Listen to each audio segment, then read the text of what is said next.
Hello, Michael. So for the first thing I'd like to do is I'd like to ask you to introduce yourself. Yeah, my name is Michael Prinzing. I am a sort of philosopher slash psychologist and a researcher. I work at Wake Forest University. Great. So the reason that we're speaking today is because you've published a new paper and it's of great interest, I think, to philosophers everywhere. Can you explain your motivation to study the impact of philosophy on how we think? Yeah. So, I mean, the basic idea is that, many philosophers think that one of the ways in which studying philosophy or doing philosophy can be valuable is in terms of the effects that it has on the people who do it, right? So you might think philosophy is valuable intrinsically or insofar as it leads to, truths, we can discover important truths about the world, but there's a very different kind of value that it can have, which is this more instrumental thing, namely like studying philosophy might just make you a better thinker. And if that's right, well, then that would be one really interesting way in which you could point to a concrete kind of demonstrable value that the discipline has. When you say it could make you a better thinker, what do you have in mind? What does it mean to be a better thinker? Yeah, well, of course, I mean, a lot of different ways, right? A lot of different things it can mean to be a good thinker or different sort of dimensions of value here. But, we were interested in a fairly broad range of things. So it could be intellectual abilities, like your ability to reason logically or to make fine-grained conceptual distinctions, to be able to articulate your thoughts clearly and then organize them logically. That's kind of one category. But then there's also a different category that's more like, what are your intellectual dispositions? I mean, it's one thing if you have the ability, when incentivized or motivated properly, to think carefully and well. But it's another thing to be just naturally disposed to do that in your ordinary life. And so, for that kind of thing, you might want to see open-mindedness. You might want to see a tendency to be kind of thorough in your thinking and not just sort of initially accept, oh well, here's the answer. I assume it's right. But to go, wait a minute, let me think through that. So there are those kinds of intellectual dispositions that you might think of as um, edging closer towards what you might call like an intellectual virtue. So it's not just an ability, but it's a disposition, a habit, a way of being.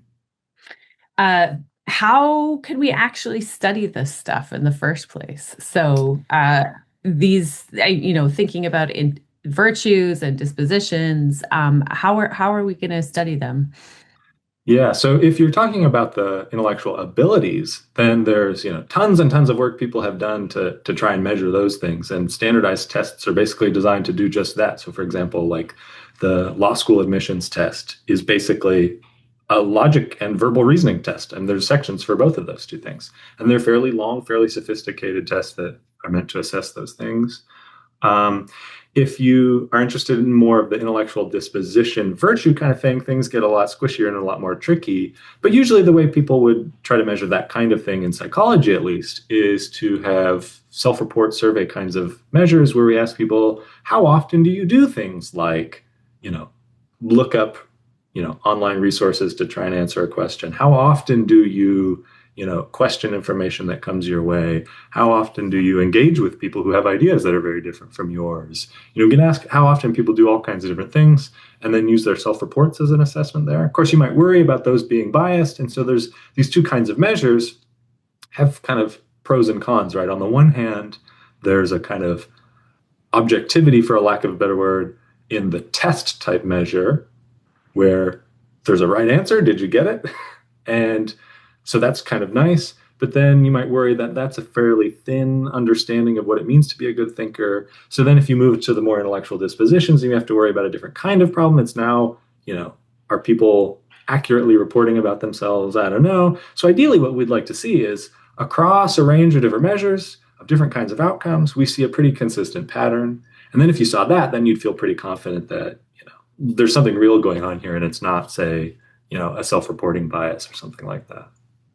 Okay, well, can you tell us a bit about how you actually went about studying these things and Yeah, how you went about answering the question of whether philosophy does actually help us become better thinkers? yeah. So my co-author Michael Vasquez and I have a couple of papers on this topic now, and in the first one, which was called "Does Studying Philosophy Make People Better Thinkers?" we were asking that question and saying, can we look around at existing evidence of is there good evidence to support this idea that if you study philosophy, it'll have some, desirable effects on your intellectual abilities or dispositions?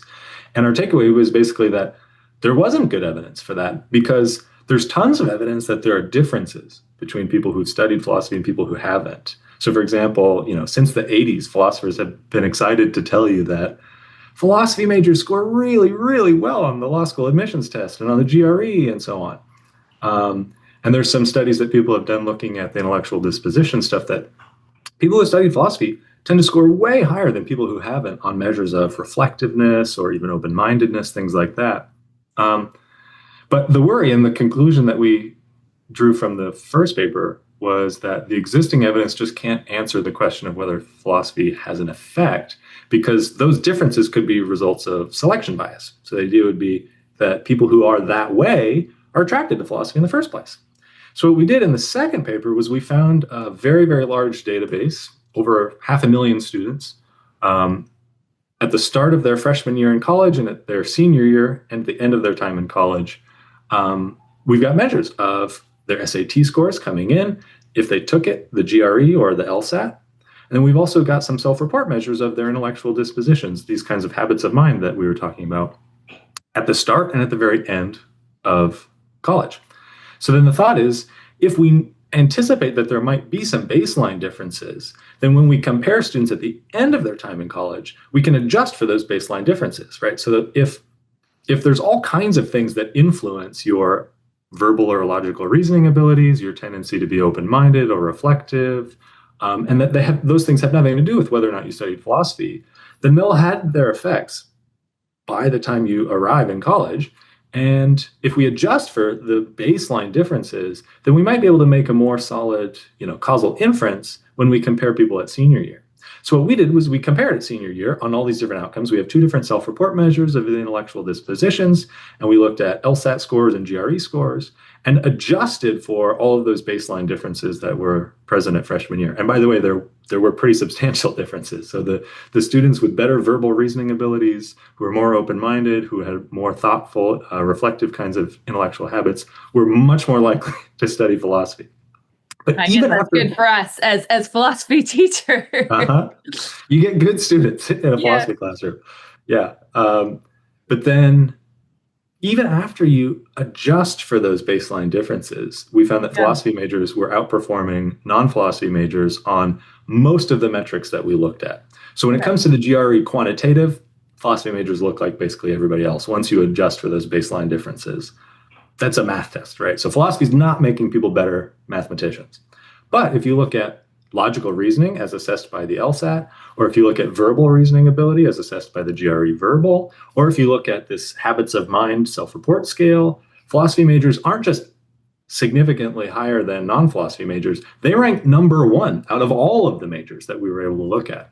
There was another self-report measure where they ranked sixth out of 60 or something like that. So they weren't number one, but still better than most of the other majors. Do you remember which one that was? I could look it up, actually. Let me see. I was just skimming over the figures again. For one of the two self-report measures, it's more of a like open-mindedness, intellectual humility kind of thing. So there was the habits of mind scale and then the pluralistic orientation scale. The second is the sort of open-mindedness, intellectual humility one. Number one on that one is social work, followed by anthropology, ethnic/cultural studies, political science, business, and then international business, whatever that is, and then philosophy. Yeah. Okay. So not great at humility still. Well, better than average. I mean, so there's like 5 majors ahead of philosophy, but then there's like another 55 afterwards. Yeah. Yeah. Well, that's interesting because there's been increasing discussion of intellectual humility as a virtue, and people have been thinking about how to work that into critical thinking class. So certainly that's coming out of, in part, social epistemology. Could you maybe then speak to us a little bit about the limitations of your findings? Yeah. So we're trying to make causal inferences here, right? We want to say that there's an effect of studying philosophy on these outcomes. But this isn't a randomized experiment. We can't feasibly or ethically force people to major in philosophy or to flip of a coin, assign them to something else. Or So there's could some we? limitations. Or could we? Maybe not. Yeah. Uh, Okay, so go on. so so we're doing our best, given Yeah. the non-randomized, non-experimental data, to try to support causal inferences. And I think we've used in this most recent paper a couple of different causal inference techniques that I think are pretty solid. But there's always the possibility that there's like some other thing going on that we could never have even thought of that would explain why, you know, you see this association, but it's not really causal. Um, so there's that. There are ways maybe of trying to get around that at a smaller scale, right? So you could try and do actual randomized experiments that look at the effects of philosophy classes or workshops or things like that that would be useful. Of course, you might also think some of the limitations can come from the measures that we used as well. So, for example, you might think, I just don't believe any of this self-report stuff. Some people have a very strong aversion to self-report measures. And so you might think we need to have a better assessment of your intellectual dispositions, stuff like that. My co-author, Michael Vasquez, who I mentioned before, he and I are working on some follow-up work on this, looking more at these intellectual dispositions. And in particular, one we're interested in is curiosity. So we've been running small scale kind of one-off workshops with students in middle schools and high schools before they've arrived at college, and therefore probably before they've had any exposure to philosophy at all, at least in the US where we're working. Philosophy education basically doesn't exist prior to college. A small number of high schools have it. So for most of these students, they'll have never had any exposure to philosophy at all. And we go into the classrooms, we do a 1 hour workshop or a series of workshops. And if we assess curiosity after the workshop versus after a regular class day, and we've randomly assigned people to when they're going to have the workshop and when they have the control assessment, we find that it's increasing students' curiosity. And so we're interested in pursuing that a little bit further, in part because there we like at that small scale we can do this careful, experimental control randomization type stuff. But of course, we expect the effects to be smaller and maybe less persistent and stuff like that. And sorry, when you say it's increasing their curiosity, you mean in general or just curiosity about philosophy? We've been focusing on curiosity about ethics for Oh, various reasons. We had a particular interest in, the way that people think about ethical questions. And so we've done a few different versions of this study now, but in some cases it's here's a complicated ethical situation. What do you think should be done? And then we assess your curiosity about that situation. Or in other cases, we'll have them think, do a workshop, think about ethical questions, and then afterwards we'll assess how curious basically they felt during that session. And yeah, similar effects in both cases. so besides students and universities, who else do you think should know about your findings in the paper that you published recently? Well, faculty or administrators, possibly also at those institutions. But I also think it's of interest probably to the students who are considering going, trying to decide, do I want to go to college? If so, what do I want to study? I think there's a lot more questioning of that now than there has been in recent years. People wondering, is it worth going to college? And I saw an article recently, students are wondering if AI is going to take all the jobs, why bother going to college?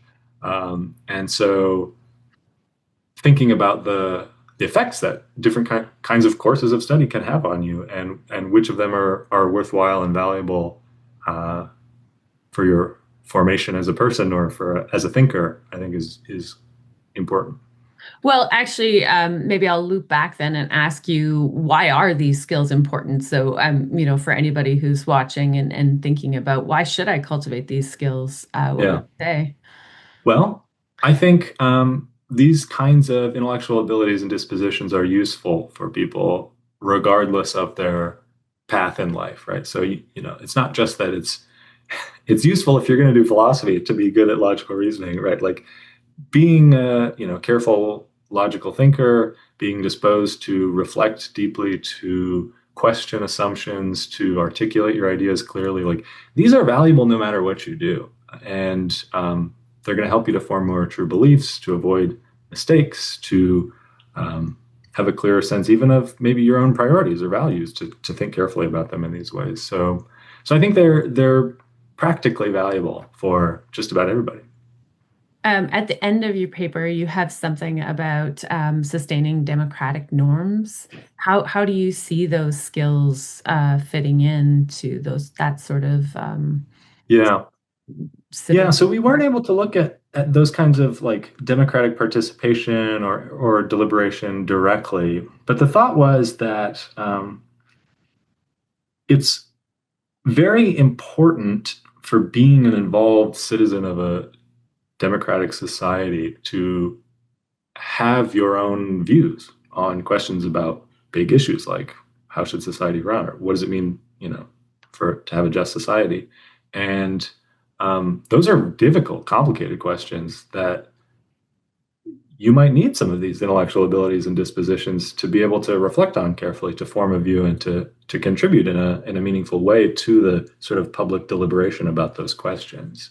And so, a lot of scholars of deliberative democracy and various areas of political philosophy, people have thought that it's kind of a prerequisite for meaningful participation in a democracy that you have a certain level of education and that your education achieves certain outcomes like this.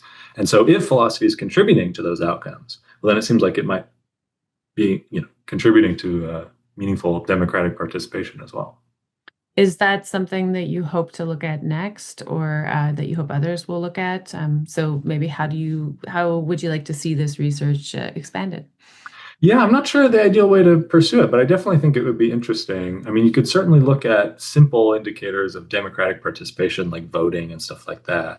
But it'd be nice to have a sort of richer measure of involvement. And it's not an area that I'm particularly expert in, but it would be really interesting to collaborate with people who are interested in working on that sort of thing. I think it would be a very cool next step. Yeah, okay. Well, that seems like a great place to end this interview. Thank you so much for agreeing to talk to me. Yeah, thank you.